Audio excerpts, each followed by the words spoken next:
Olá, alunos. Aqui quem fala é o professor Anderson Barreto. Iniciamos aqui mais uma aula de História para a turma do nono ano. Dando continuidade à aula passada, nós vamos ver agora nós vamos entrar agora, dentro dos movimentos de revolta da Primeira República. O primeiro deles é a Guerra de Canudos, que aconteceu no interior da Bahia.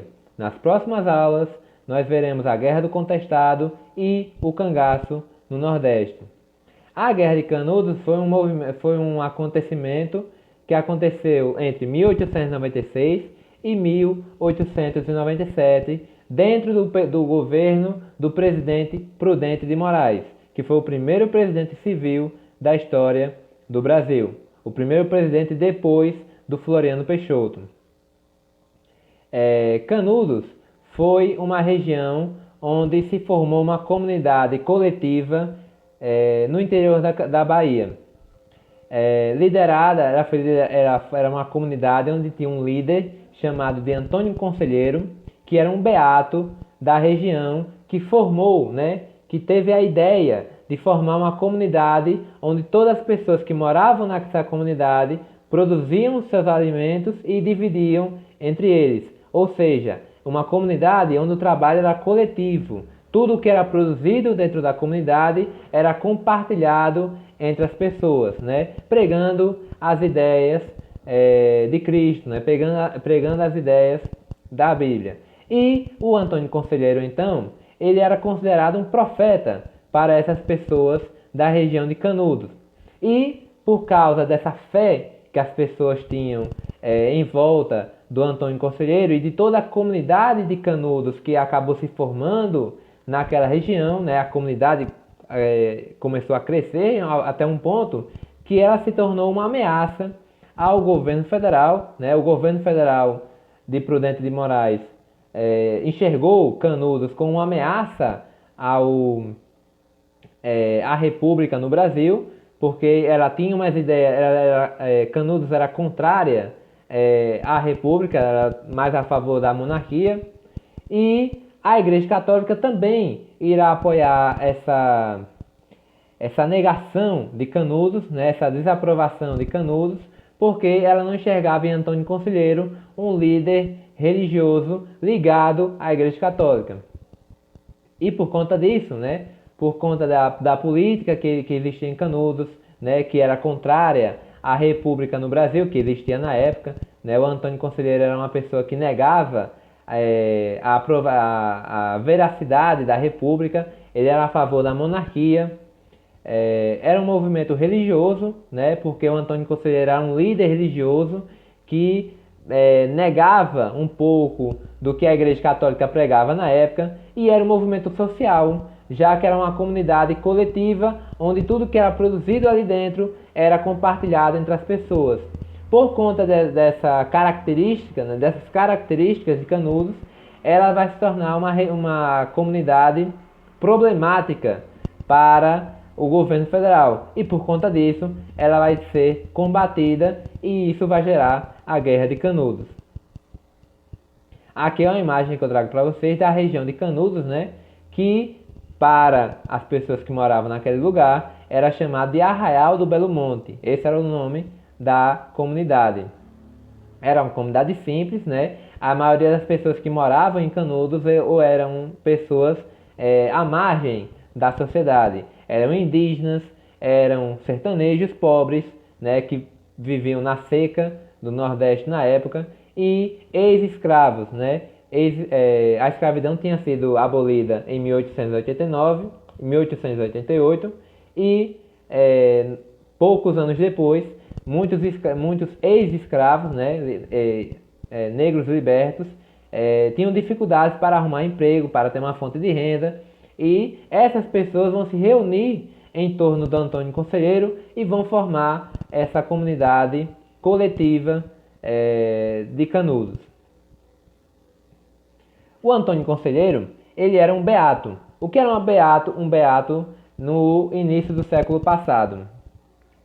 Era uma pessoa que vivia normalmente no interior do Nordeste, no sertão, afastado de qualquer cidade, de qualquer povoado grande, e que tinham funções de padre, de líder religioso daquela comunidade pequena, né? Onde não haviam padres, onde não haviam igrejas próximas, esses beatos tinham a função de pregar uma missa, de encomendar a alma de um morto, de promover batizados e etc. Né? O Antônio Conselheiro, então, ele foi natural do Ceará e ele começou a vagar pelo interior do Nordeste a partir de 1884. E nas suas pregações, né, em volta dessas comunidades mais carentes, ele começou a ser chamado de profeta. Em suas pregações, ele afirmava que Deus tinha ordenado a ele que ele formasse uma comunidade onde todo mundo trabalharia em prol da comunidade, né? Tudo que fosse produzido seria repartido entre todos, assim como eram as ideias de Cristo. E ele vai criar essa comunidade no interior da Bahia, na região de Canudos, dando o nome de Arraial do Belo Monte. Ele, por conta dessa pregação, né, de se tornar um líder social no interior da Bahia, ele vai ser criticado pela Igreja Católica, que não vai aprovar essa visão do Antônio Conselheiro, não vai aprovar a existência desses líderes sociais dentro do Brasil. Não só ele foi criticado na época, né? Existem outros líderes que existiram naquela época, né? Líderes religiosos, que a Igreja Católica vai tentar se afastar da pregação desses beatos. Aqui é uma gravura do Antônio Conselheiro. Ele tinha essa aparência, uma batina, um cajado na mão, um cabelo grande, comprido, barba por fazer, e ele pregava para os sertanejos no interior da Bahia, e as pessoas o escutavam como sendo um líder religioso importante, como sendo um profeta de Cristo. Canudos então vai ser formada no interior da Bahia, dando o nome de Arraial do Belo Monte. Lá, como eu disse para vocês, o trabalho era coletivo. Tudo que era produzido pelas pessoas eram divididas entre elas.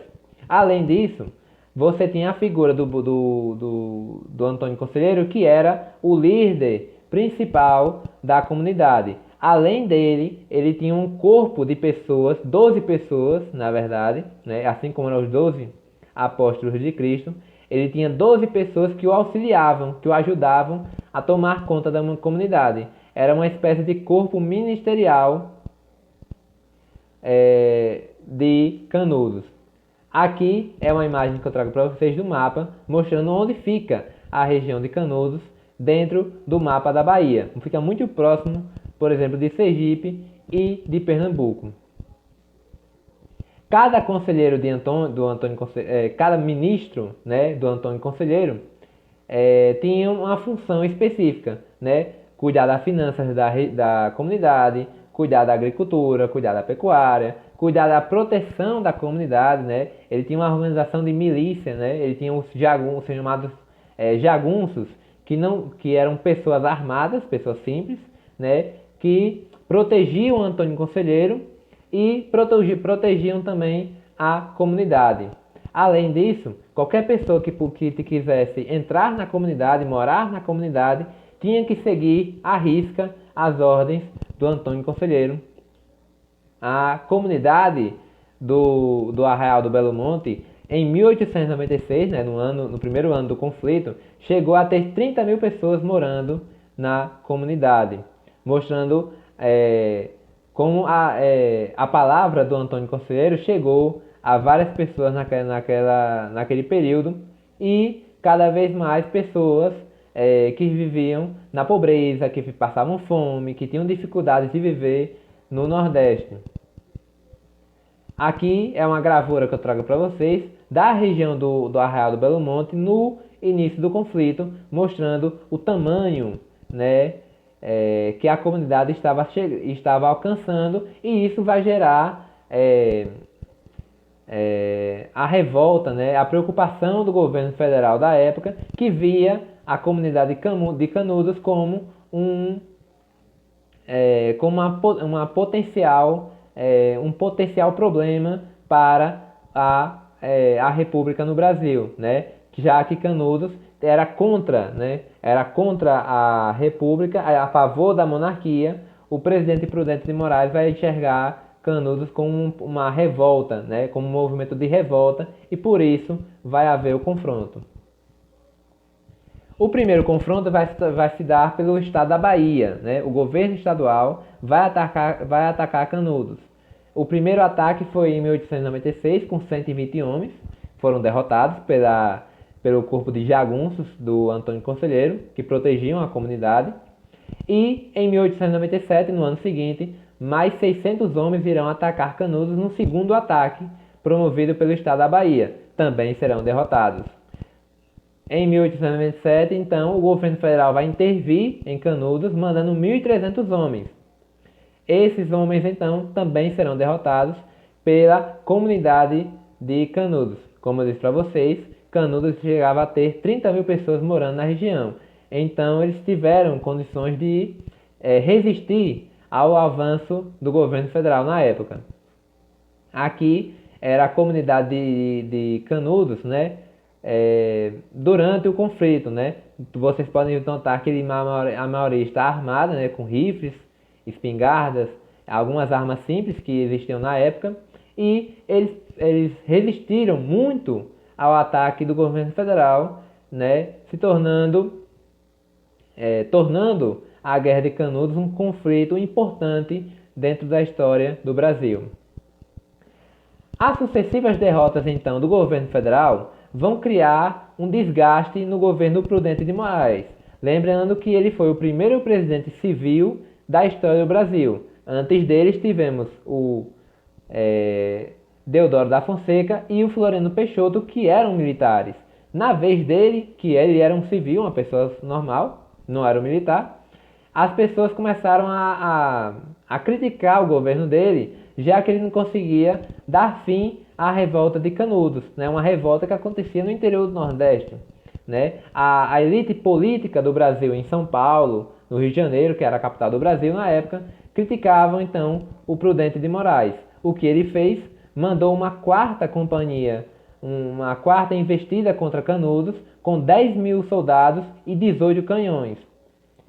Dessa vez, a região do Arraial do Belo Monte não teve como resistir ao ataque, e a região de Canudos foi totalmente destruída. Todos os homens da comunidade foram mortos, né, pelo exército brasileiro, incluindo o Antônio Conselheiro, chegando então o fim da comunidade de Canudos. Essa aqui é uma das últimas imagens que mostram o povo de Canudos, né, ao final do ataque do exército brasileiro, né? A região de Canudos foi totalmente destruída. A maioria das pessoas foram mortas, né? Foi um extermínio, né, dessa comunidade, já que o governo federal enxergava em Canudos como sendo uma revolta, né, um movimento de revolta contra a República. Então eles não poderiam permitir que aquele movimento, que pessoas daquela comunidade continuassem pregando as ideias do Antônio Conselheiro e ideias que fossem contra a República. O governo federal pensava, né, que Canudos poderia tentar se tornar independente da Bahia, independente do Brasil, separando aquela região do território brasileiro. Acabou que Canudos foi totalmente exterminada do mapa e foi assim, então, com a morte do seu líder Antônio Conselheiro. E essa aula de hoje, né? Na nossa próxima aula nós veremos a Guerra do Contestado, que foi outra revolta que aconteceu na história do Brasil no período da Primeira República. Até lá, então.